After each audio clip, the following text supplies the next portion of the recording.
Pemirsa, beginilah perayaan Natal tahun lalu di kediaman Nur Afni Oktavia. Saat itu keluarga Nur Afni sedang diliputi kebahagiaan dengan kehadiran Edwin Rondonuwu, suami kedua Nur Afni di tengah-tengah keluarganya. Maklumlah ketika itu suasana Natal dalam keluarga Nur Afni dilewati pula dengan masa-masa bulan madu Nur Afni dan Edwin. Karenanya tidak heran jika ketika itu Nur Afni dan Edwin terlihat mesra saat melakukan persiapan Natal bersama keempat putra-putri mereka. Kini Natal yang bahagia.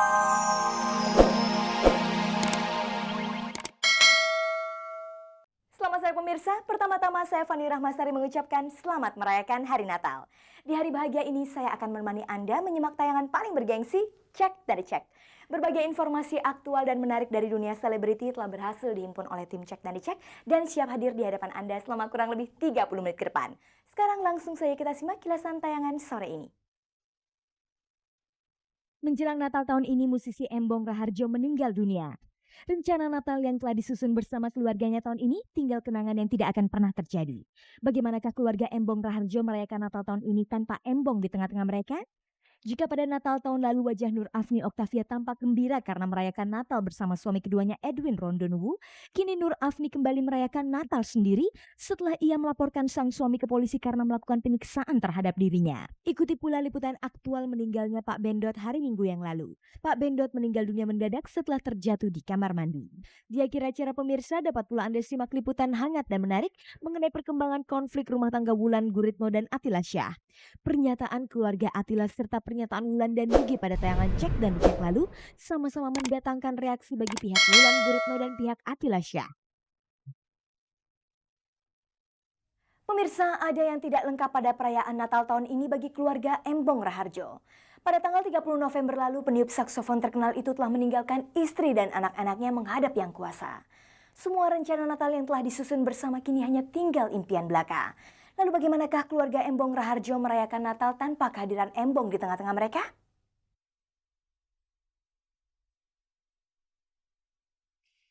Pemirsa, di saat lonceng gereja dan lagu-lagu Natal menggema, ada yang terasa hilang di hati Maria Guadalupe Mike Raharjo, istri musisi almarhum Embong Raharjo.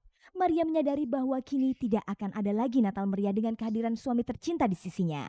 Tanggal 30 November lalu, tepatnya 25 hari menjelang hari Natal, Embong Raharjo meninggalkan Maria dan ketiga anak-anaknya untuk selama-lamanya. Kepergian Embong yang memang belum lama itu tentu saja masih menyisakan rasa kehilangan yang mendalam bagi Maria dan ketiga anaknya.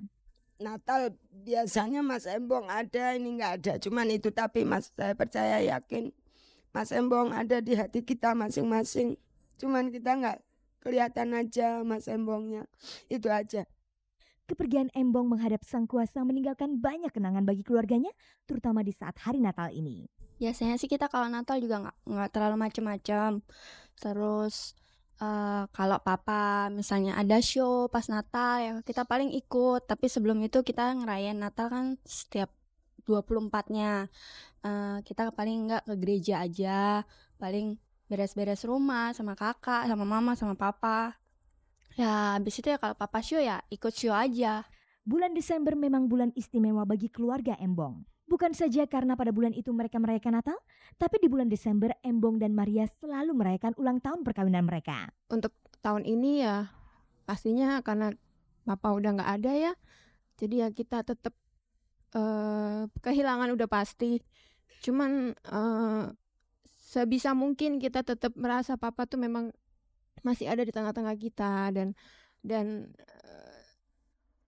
kita perayaan Natal ya pergi ke gereja, misa di gereja ya kita pasti akan pergi gitu.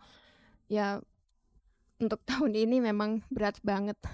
Adakah kenangan yang sulit mereka lupakan saat bersama Embong Raharjo? Papa tuh sukanya masak. Ya mama juga udah masak gitu. Terus papa paling ya yang mama nanti ya aku mau bikin ini ya man, ntar buka kulkas. Terus paling nyuruh kita ngupas bawang kayak apa. Pokoknya papa sukanya tuh masak itu aja, di rumah masak sama nonton TV. Pemirsa, memang tidak ada yang dapat menolak keinginan Yang Kuasa. Begitu pula Maria dan ketiga anak-anaknya. Mereka tidak dapat menolak ketika orang yang dikasihinya itu harus kembali ke pangkuan ilahi.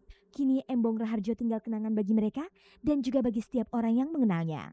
Sekarang setiap Natal tiba, Maria dan anak-anaknya hanya bisa mengunjungi pusara Embong Raharjo. Meskipun begitu adanya, suara tiupan saksofon Embong Raharjo akan tetap bergema dalam hati Maria dan anak-anaknya, dan tentu juga untuk penggemar yang ditinggalkannya.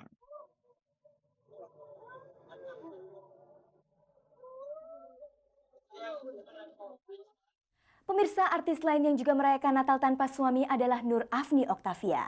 Tepatnya setelah Nur Afni melaporkan Edwin Rondonuwu, suami keduanya, ke polisi karena melakukan pemukulan atas dirinya. Tentu saja hal ini sangat berbeda dengan Natal tahun lalu di mana Nur Afni merayakan Natal bersama Edwin dalam suasana manisnya bulan madu.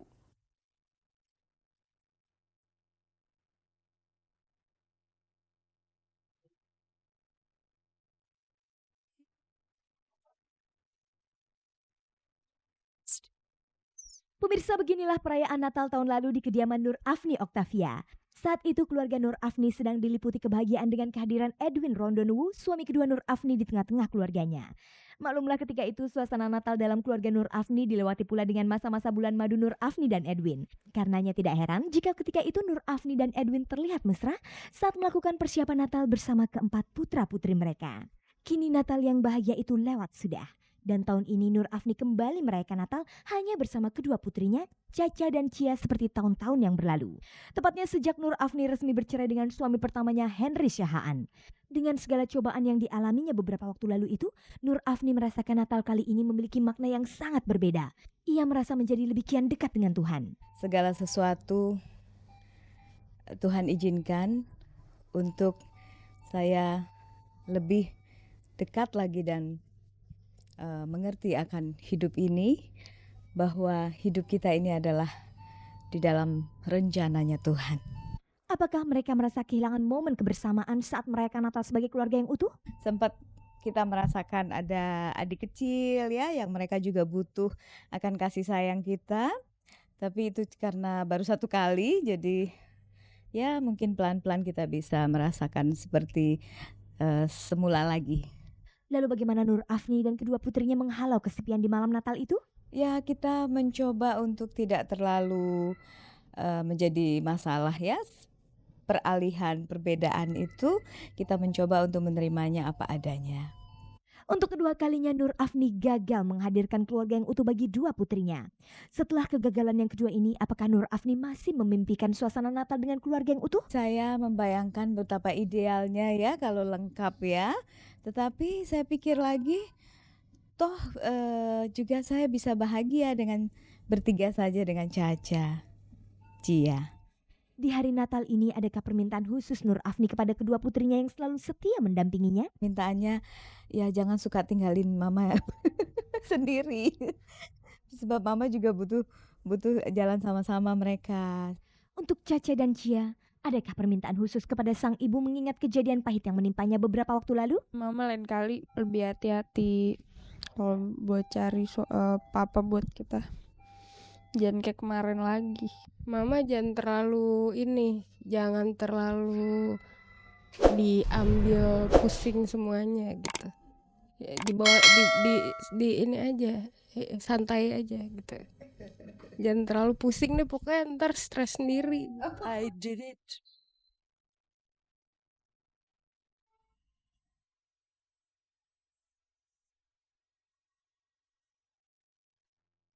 Pemirsa, inilah sosok Pak Bendot yang wajahnya kerap kita lihat dalam tampilan berbagai acara ketoprak di televisi dan juga iklan-iklan layanan masyarakat.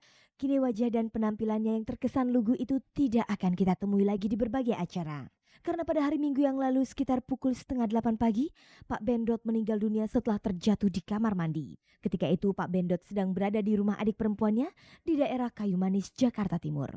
Semenjak sakit dan kondisi fisiknya melemah, Pak Bendot memilih tinggal di rumah adik perempuannya itu. Kondisi kesehatan Pak Bendot mulai memburuk setelah ia menjalankan operasi prostat beberapa bulan lalu. Sejak itu kondisi kesehatannya tidak pulih seperti semula. Pak Bendot kerap mengeluh karena tubuhnya cepat lelah dan lemas. Sampai hari Minggu kemarin setelah minum teh di pagi hari, Pak Bendot beranjak menuju kamar mandi. Pak Bendot kemudian terjatuh dan langsung meninggal dunia. Kepergian Pak Bendot yang mendadak itu tentu saja mengejutkan rekan-rekan sesama artis. Bagi artis yang pernah bekerja sama dengannya, figur Pak Bendot dikenal sebagai pribadi yang unik. Dia kan tokoh kaum urban yang sangat spesifik. Dari dulu mana pernah dia punya kontrakan rumah. Dia selalu senang tinggal di mana-mana gitu.